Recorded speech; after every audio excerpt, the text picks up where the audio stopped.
آج ہم بات کریں گے ایک ایسے تابوت کی جو تمام خزانوں سے قیمتی ہے۔ ہم بات کریں گے تابوت سکینہ کی۔ یہ تابوت سکینہ آخر ہے کیا جو یہودیوں کے لیے زندگی اور موت کا مسئلہ بنا ہوا ہے؟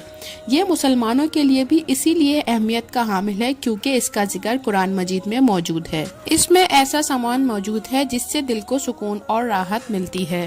تفاسیر کے مطابق یہ صندوق سب سے پہلے حضرت آدم علیہ السلام پر جنت سے اتارا گیا۔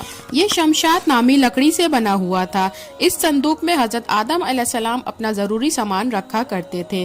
یہ صندوق نسل در نسل چلتا ہوا حضرت یعقوب علیہ السلام تک پہنچا۔ حضرت یعقوب علیہ السلام جن کا دوسرا نام اسرائیل تھا اور انہی کی اولاد بنی اسرائیل کہلاتی ہے۔ بنی اسرائیل کے پہلے رسول حضرت موسیٰ علیہ السلام تھے۔ یہ صندوق انہی کے زیر استعمال رہا۔ آپ اس میں اپنا عصا مبارک اور توریت کے نسخے رکھا کرتے تھے۔ یعنی اس صندوق میں انبیاء کے معجزات کی اشیاء موجود ہوتی تھیں۔ حضرت موسیٰ علیہ السلام اور حضرت ہارون علیہ السلام کے دنیا سے رخصت ہو جانے کے بعد ان کا لباس، عصا مبارک، امامہ مبارک اور آسمان سے اتارے جانے والا منو سلوہ اس میں محفوظ کر دیا گیا۔ بعد میں یہ صندوق بنی اسرائیل کے سردار کی تحویل میں چلا گیا۔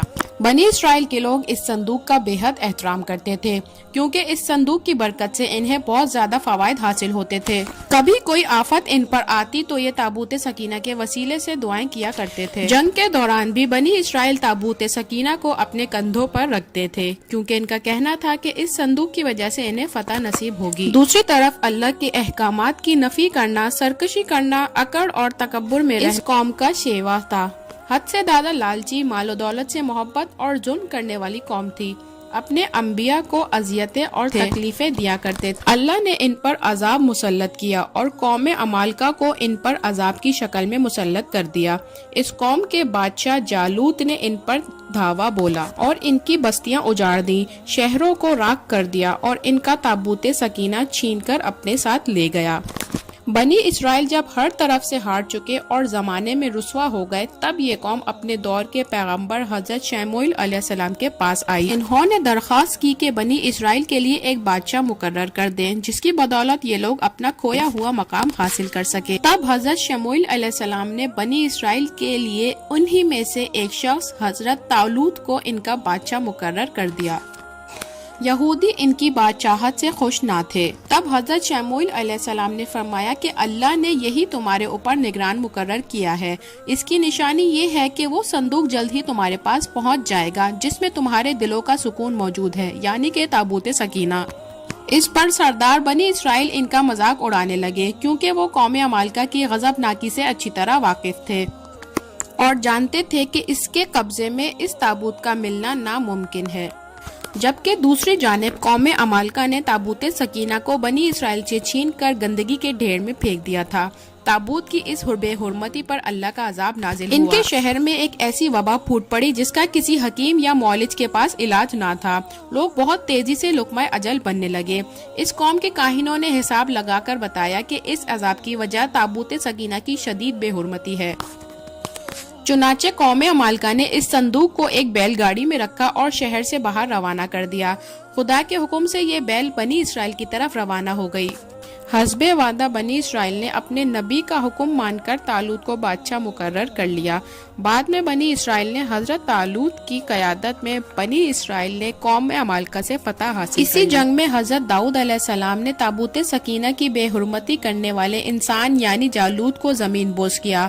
طالوت کے بعد حضرت داؤد علیہ السلام کا دور آیا۔ آپ کے دور تک تابوت سکینہ کو ایک خیمے میں رکھا جاتا تھا۔ حضرت داؤد نے اس کے لیے ایک عبادت گاہ مقرر کرنے کا ارادہ کیا جسے ان کے بعد ان کے بیٹے حضرت سلیمان نے ہیکل سلیمانی کی شکل میں پایہ تکمیل تک پہنچایا۔ اس ہیکل میں سوائے انبیاء کے اور بنی اسرائیل کے علماء کے علاوہ کسی کو جانے کی اجازت نہ تھی۔ حضرت سلیمان کے بعد ان کی انگوٹھی بھی تابوت سکینہ میں محفوظ کر دی گئی۔ حضرت سلیمان علیہ السلام کے بعد یہ قوم گمراہی میں اس قدر ڈوب چکی تھی کہ اللہ تعالیٰ ان سے ناراض ہو گیا تھا۔ یہ حضرت عیسیٰ علیہ السلام کی پیدائش سے 586 سال پہلے کی بات ہے کہ بابل کے بادشاہ بخت نصر نے اسرائیل پر چڑھائی کی اور یروشلم کی اینٹ سے اینٹ بجا دی۔ لاکھوں یہودیوں کو غلام بنا کر بابل لے گیا۔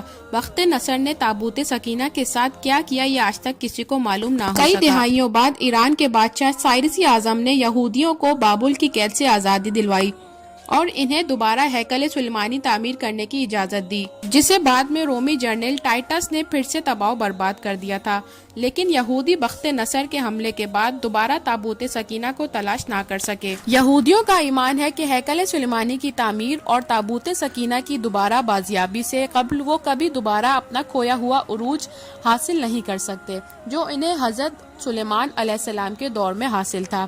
اسی لیے آج دنیا بھر کے یہودی تابوت سکینہ کی یاد میں ہیکل سلیمانی کی باقیات یعنی مغربی دیوار سے لپٹ کر تابوت سکینہ کی موجودگی کے حوالے سے دور حاضر میں مختلف آراء پائی جاتی ہیں۔